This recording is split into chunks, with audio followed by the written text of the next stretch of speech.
momento importante dopo tante attese, tanti disagi degli agrigentini con tutte queste deviazioni che ci sono state, insomma dopo tante lungaggini dico arriva oggi il momento importante dove si inaugura questa strada degli scrittori. Allora, ci è voluto indubbiamente del tempo, mi pare che tutto cominciò il 9 marzo del 2009 se non erro, sono passati diversi anni. Ci sono state delle difficoltà, non guardiamo alle difficoltà del passato, guardiamo alla bontà del presente che in qualche modo è anche la bontà per l'immediato futuro. È importante poi che anche la seconda tratta nella provincia di Caltanissetta abbia il suo completamento e poi veramente ci sarà un asse viario in questa provincia degno della qualità di moderna arteria stradale. Anche l'onorevole Enzo Fontana presente a questa inaugurazione, un lavoro che è iniziato durante la sua presidenza alla provincia regionale di Agrigento tanti anni fa. Lei aveva fortemente voluto questa iniziativa. Un lunghissimo lavoro iniziato nel 99 quando mi insediai come presidente della provincia e uno dei primi punti del programma era proprio la realizzazione di questa strada, di questa importante arteria che proiettava Agrigento al centro della Sicilia ma soprattutto nella rete autostradale siciliana. Un impegno gravosissimo, ricordo anche allora i protocolli d'intesa firmati con ANAS, dopodiché ci siamo anche sostituiti alla Regione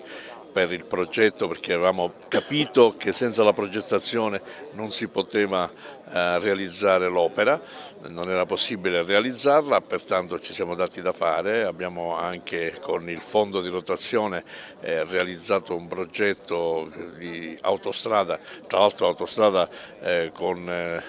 delle caratteristiche assolutamente moderne e innovative, tant'è vero che il progetto è stato rifatto per la seconda volta per adeguarlo appunto alle nuove normative che nel frattempo erano state pubblicate e oggi siamo qui per inaugurare il primo lotto, quindi si realizza un sogno che gli agrigentini onestamente avevano nel cassetto da tantissimi anni e finalmente questo primo lotto è diventato fruibile, interamente fruibile e noi siamo assolutamente soddisfatti.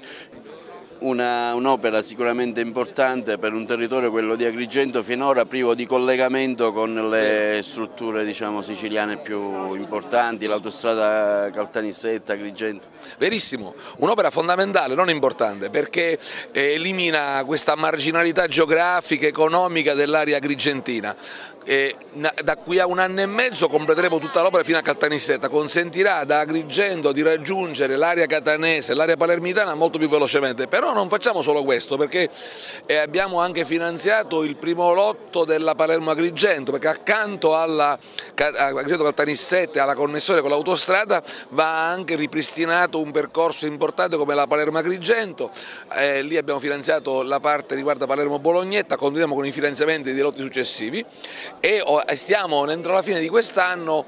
saranno completati i lavori di velocizzazione della linea ferroviaria Palermo-Agrigento, è un ammodernamento di una infrastruttura come si può dire, importante per quanto quella essenziale è questa autostrada, perché il sistema ferroviario siciliano è deficitario e c'è un percorso di sviluppo pluriennale, ma certamente non sarà facile recuperare velocemente quell'handicap. Quello invece delle infrastrutture stradali lo stiamo recuperando.